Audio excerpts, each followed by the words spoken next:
Beralih ke top topik yang ketiga, pemirsa, pemerintah terus mengupayakan pemulihan layanan kesehatan pasca banjir bandang dan tanah longsor yang melanda Kabupaten Aceh Tamiang. Salah satunya di Rumah Sakit Umum Daerah Muda Sedia yang hingga kini masih menjalani proses pembersihan serta perbaikan fasilitas. Sejumlah pekerja tampak melakukan pengeboran sumur untuk memenuhi kebutuhan air bersih rumah sakit. Pengerjaan sumur bor ini telah dimulai sejak awal Januari. Selain itu, pembersihan lumpur juga terus dilakukan di berbagai area rumah sakit, mulai dari pekarangan, akses jalan hingga ke dalam gedung rumah sakit. Proses pembersihan dan pemulihan melibatkan personel TNI Polri, relawan, serta petugas dari Kementerian PU dan BNPB dengan target penyelesaian sekitar 1 bulan ke depan.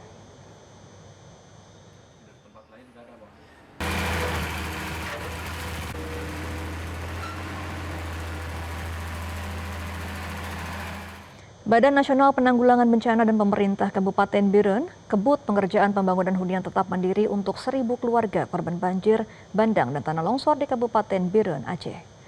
Pembangunan hunian tetap mandiri di Desa Balai Panah, Kecamatan Juli oleh pemerintah Kabupaten Biren, Aceh terus dikebut pembangunannya. Tenaga ahli BNPB Brigjen TNI Purnawirawan Yana Mora mengatakan proses pembangunan tahap awal 1.000 hunian tetap ini ditargetkan akan rampung sebelum bulan suci Ramadan. Menurut Yana Mora, masyarakat yang berhak menerimanya akan bisa langsung menempati tanpa harus menunggu lama lagi jika Huntap sudah siap selesai pembangunannya.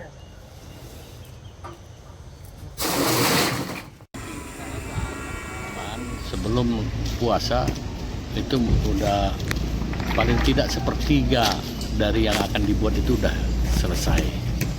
Artinya pekerjaan ini diburu, Pak ya? Ya diburu, harus diburu karena udah disampaikan oleh Bapak Presiden melalui Kementerian Dalam Negeri itu harus segera selesai secepatnya. Satgas Pemulihan Pasca Bencana DPR RI menggelar rapat koordinasi bersama Satgas Percepatan Rehabilitasi dan Rekonstruksi Pasca Bencana Pemerintah di Banda Aceh. Rapat membahas progres langkah percepatan pemulihan pasca bencana banjir bandang dan tanah longsor di Aceh. Menteri Dalam Negeri Tito Karnavian menjelaskan terdapat 3 pemetaan daerah, yakni yang sepenuhnya pulih, setengah pulih, dan belum pulih. Daerah yang belum pulih sepenuhnya diantaranya di Kabupaten Gayo Luwes, Bener Meriah, Aceh Tengah, Aceh Tamiang, dan Aceh Timur. Hal ini dilihat berdasarkan faktor pemerintahan, layanan publik seperti kesehatan, sekolah, akses darat seperti jalan nasional, provinsi, kabupaten kota, desa, serta faktor ekonomi dan sosial. Mendagri menyebut sejumlah layanan dan akses jalan masih rusak dan terputus. Ia pun menyarankan pengerahan personel TNI Polri hingga mencapai 10.000 personil ke daerah-daerah tersebut guna mempercepat proses pemulihan rekonstruksi pasca bencana. DPR RI, Bapak Subidasko, Bapak Wakil Ketua, Pak Cucun, kemudian Pak untuk gerak tambahan BKO TNI dan Polri. Saya waktu di Hambalang saya sampaikan kepada Pak Kapolri, bisa nggak kira-kira tambah 5.000 lagi. Kemarin waktu itu beliau nambah 1.000 sebelum Nataru. Alasan Pak Kapolri karena semua kekuatan sedang fokus di Nataru, Natal tahun baru. Nah sekarang Nataru sudah selesai. Mumpung sebelum Lebaran, saya ulangi sebelum Ramadan. Sebelum Ramadan, kalau Ramadan capek nanti kerja. Fisik ini karena fisik ini. Jadi harus digenjot di time window ini, di periode waktu ini. Nataru selesai, kemudian Ramadan belum masuk, kita genjot. Saya minta ke Pak Kapolri, saya sampaikan mohon dukungan Satgas DPR, paling enggak 5.000 lah. 5.000 nanti daerahnya gimana kita lihat tadi, petanya. Dan kemudian saya sampaikan juga pada Pak Maruli, kira-kira bisa nggak 10.000 semua? Karena kalau cuma 1.000 aja tenggelam. Pemirsa, ada momen menarik, Wakil Ketua DPR dan Menteri Keuangan nelpon langsung Presiden Prabowo Subianto saat rapat koordinasi pemulihan pasca bencana di Aceh. Dasko meminta persetujuan Presiden Prabowo terkait anggaran Provinsi Aceh.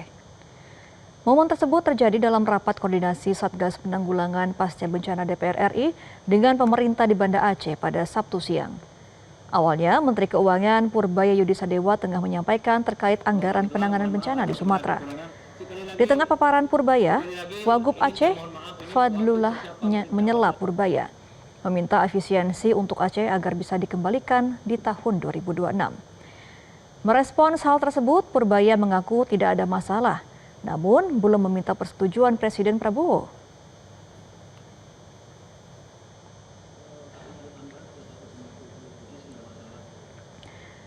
Menkyu Purbaya lalu berseloroh bahwa Dasko bisa lebih cepat untuk menghubungi Prabowo.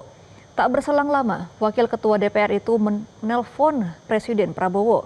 Rapat pun sempat terhenti sebentar.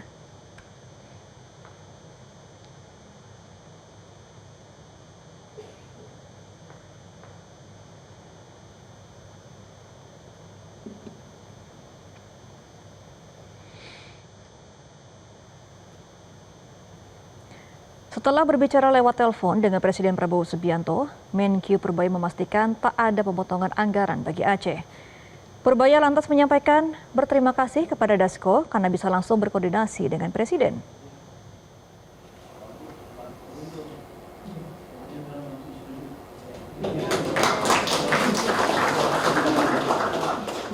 Kalau saya kan nggak bisa telepon, beliau bisa telepon.